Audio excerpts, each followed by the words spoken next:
and Twitter because we're interested in other people and want to keep in touch with our friends and make new friends. But many of us carefully list the things we're doing or the places we're visiting because we want others to know that we exist and have interesting lives. Sometimes that's all that our interest in social media means. But sometimes we feel it expresses that we're important and that our existence matters. Indeed, at times we all need the reassurance we get from our blogs because we realize there are about 7 billion other people like us in the world, so it's easy to feel you're just a tiny blob of humanity that nobody really cares about. That's why some of us will do anything to be on television, where people can see us and recognize that we exist.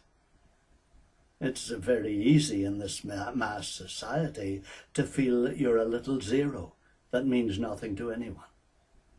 We wish we could be a celebrity and think it would be wonderful to be in that position of admiration and popularity in so many people's eyes.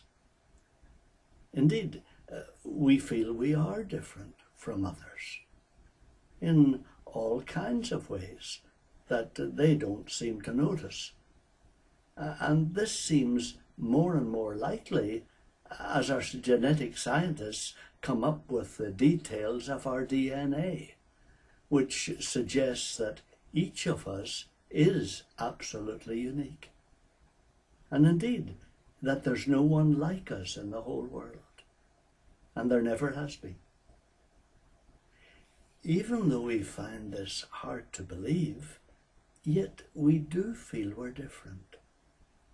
We do have a sense that no one else has felt just the same feelings as we have. And of course, this is all true.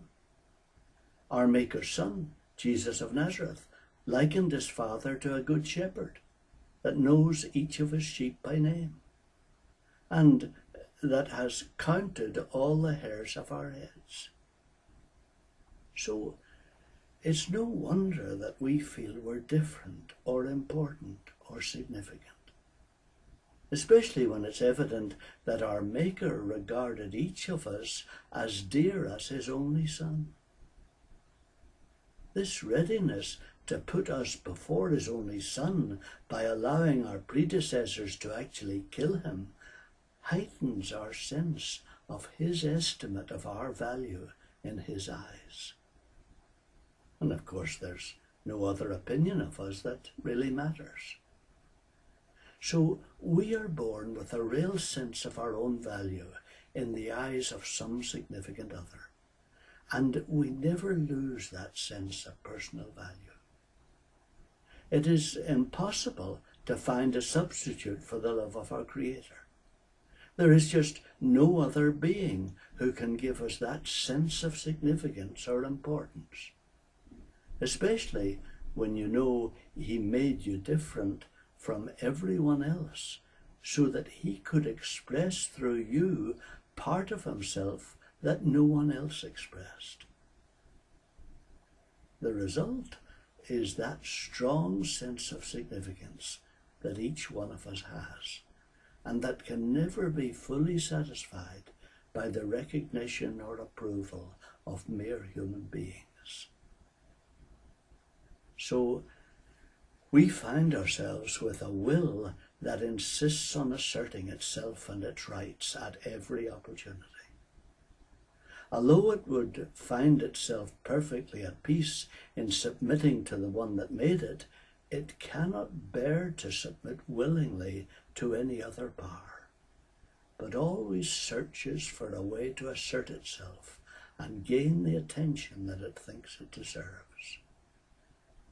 So most of us find ourselves with a huge ego that will not be satisfied or placated, but must be obeyed or get its own way. The will is the pivot point of the whole personality, and is free only while it is constrained by a conscience in active relationship with its Maker.